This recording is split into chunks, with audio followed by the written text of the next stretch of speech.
Hello and welcome back to another episode with BenSabers TV. I am Ben, as always.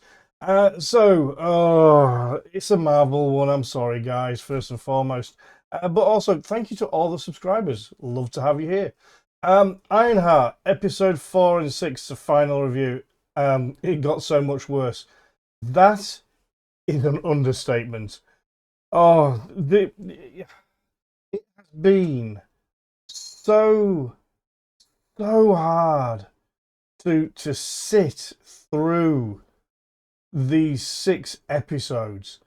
Um, the writing, the level of writing that has been put into this is so abysmally bad. It's just so bad. And I'd like to say that was it, but it's not. It's That's not the only bad thing. The CGI for Ironheart. Oh my god, the CGI is next level. You remember? I don't know if you've seen the film, The Mummy Returns 2, and they had Dwayne Johnson as the Scorpion King. There was times throughout this 1 to 6 episode where I was just thinking back to the Rock and how horrifically bad the CGI was in that. Let me bring up a picture of the CGI for the Rock for you. One moment. So this this is legit. I'm not even making this up. This is the level of CGI that was in The Mummy Returns 2 that they had for the Scorpion King for the Rock. I am not joking. That is literally how bad it looks like in the film. And this film came out in 2001. So this film came out 24 years ago, and the CGI was at that level.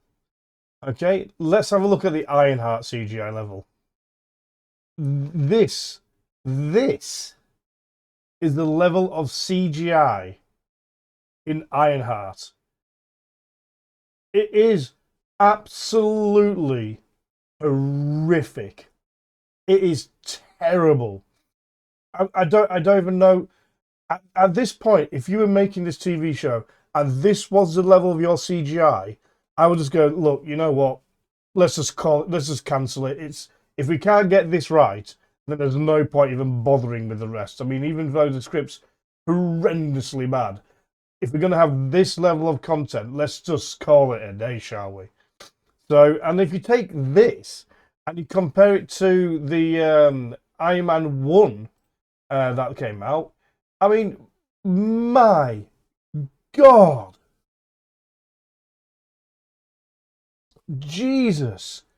I mean, look at the Iron Man. When did Iron Man come out? Let me just double check.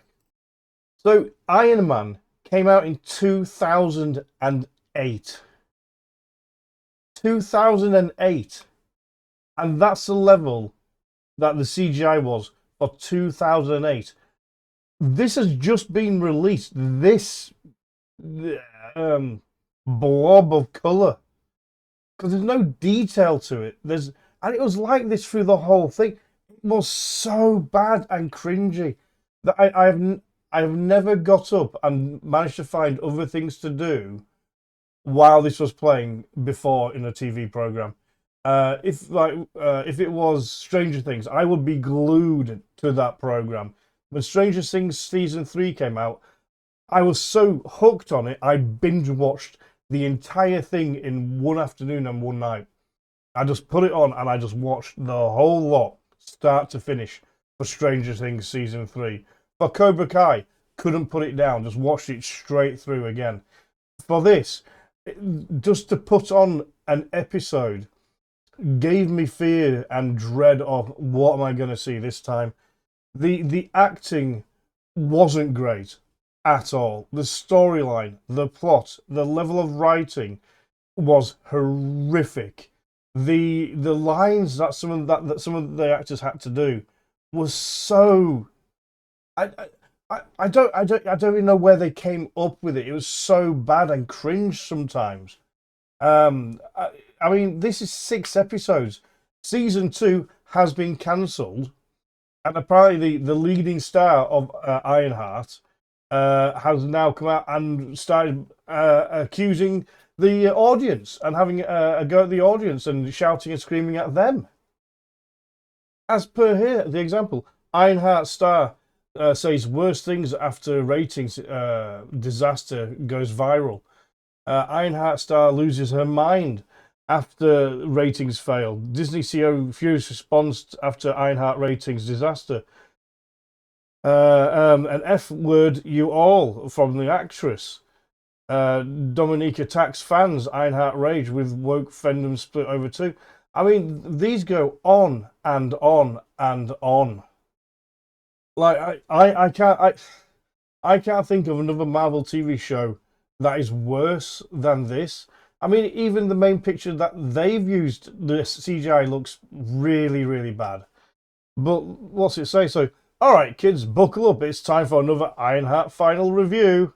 If you thought the first 3 episodes of Ironheart were bad, they're so kind on this channel, on this Mark Park Place. They use the nicest words possible. Bad is not a word I would use. I would use a plethora of words to describe first season 1, 2, and 3. But anyway, I digress. The final 3 episodes of Ironheart don't just continue the disaster, they accelerate it. Yeah, hurling the show off a cliff of lazy writing, nonsensical tech, virtue signaling, and a complete disregard for logic or consequence. Yeah, just in translation, absolute dog crap writing. That is not a show, it's a slow motion implosion of Marvel's creative spirit. Because I think Marvel are just trying to shove out as much crap as they can, just so hoping something sticks, that they don't care about quality anymore. The quality in the MCU has just vanished. All the same problems from the early episodes are still there. The writing is stale, stuff with dialogue that sounds like it was pulled from the middle school creative writing into intro class. I wish I'd said that now. The main character, Riri Williams, is still entirely unlikable. And she was in the film as well. I've got nothing against the actress. I actually think the actress is a fairly decent actress. I actually do like her. But Riri Williams, the character, and the way that she's played is just so unlikable. It's just, there's nothing about her that pulls me in or wants to know anything about this person. If anything, she's worse in the back half of the season.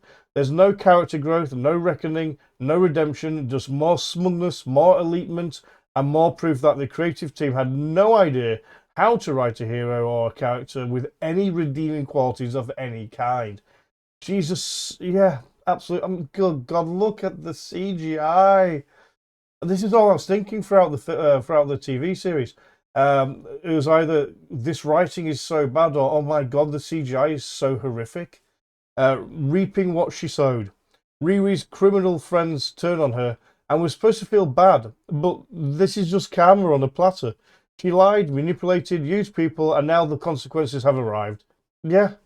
Characters tell her flat out that she's selfish and wrong, but Riri never truly owns it. She doesn't evolve, she doesn't reflect.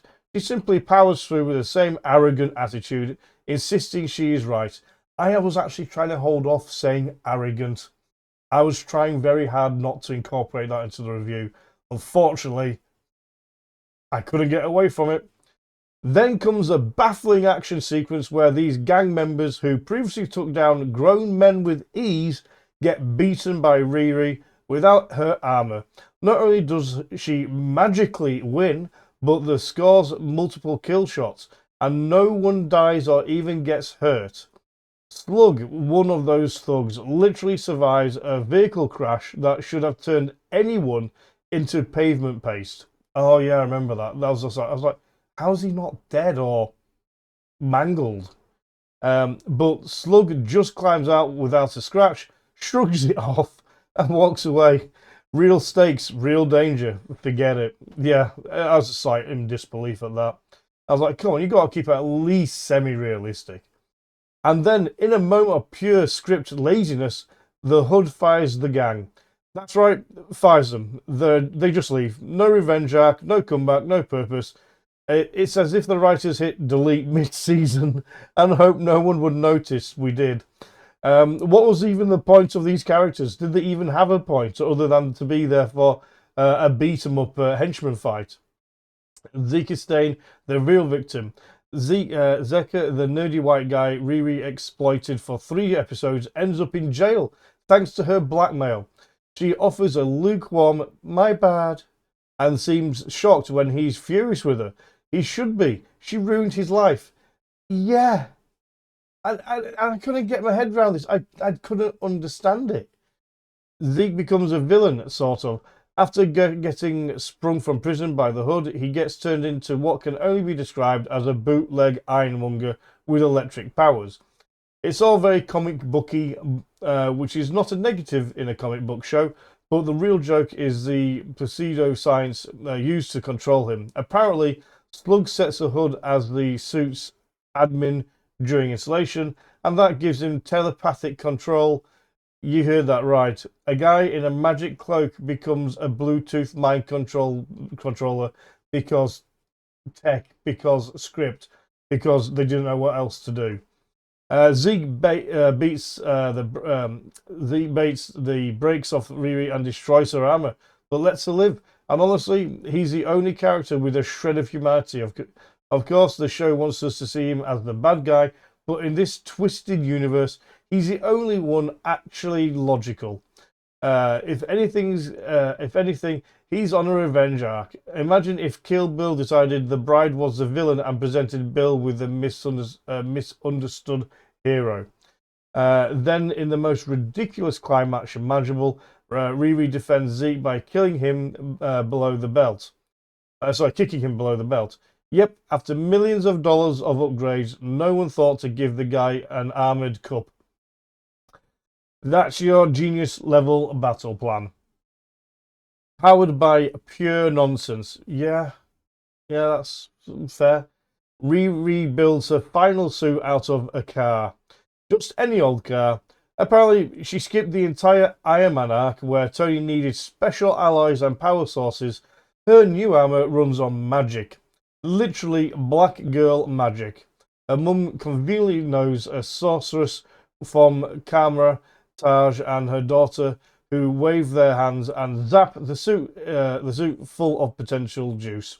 The result, Natalie AI vanishes for some reason, but because magic has a price or something. Yeah, it was just weird, man. Riri is momentarily upset, then shrugs it off and suits up. She tears the hood off the Hood, and makes him cry, and the show doesn't even bother explaining what happens to him because at this point, who cares? Yeah, that's exactly what I thought. We don't know how the magic integrates with the suit. We don't know how Riri controls it, given that she has no understanding of magic. Seriously, I put more thought into the Iron Man final review than the creative team put into this whole show, selling her soul literally. And then the grand finale of this Ironheart final review. Mephisto appears. Yes, Sacha Baron Cohen,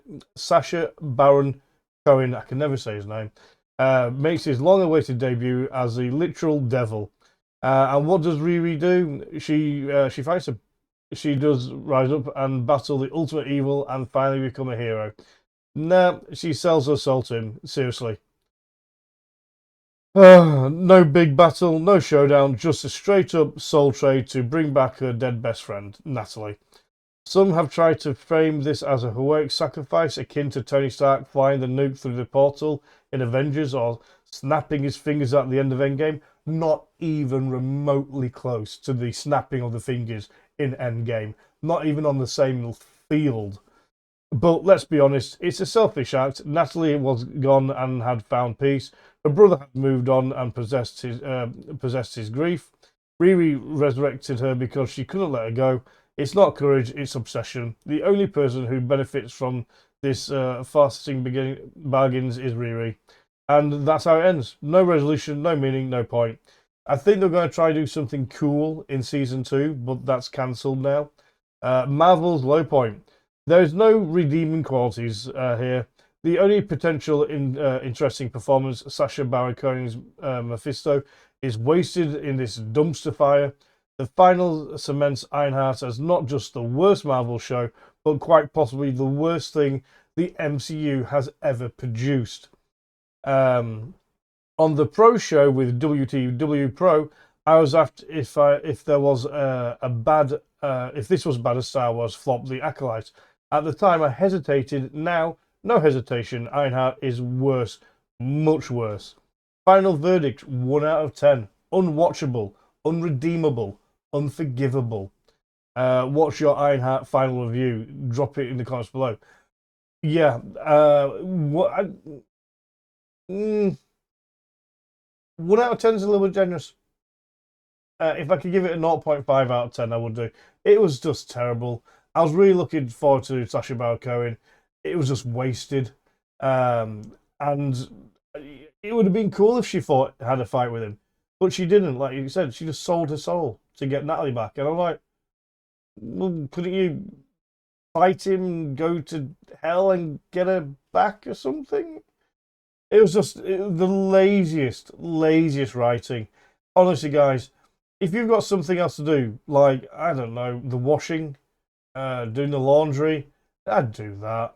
Don't waste your time with this. It was absolutely dire.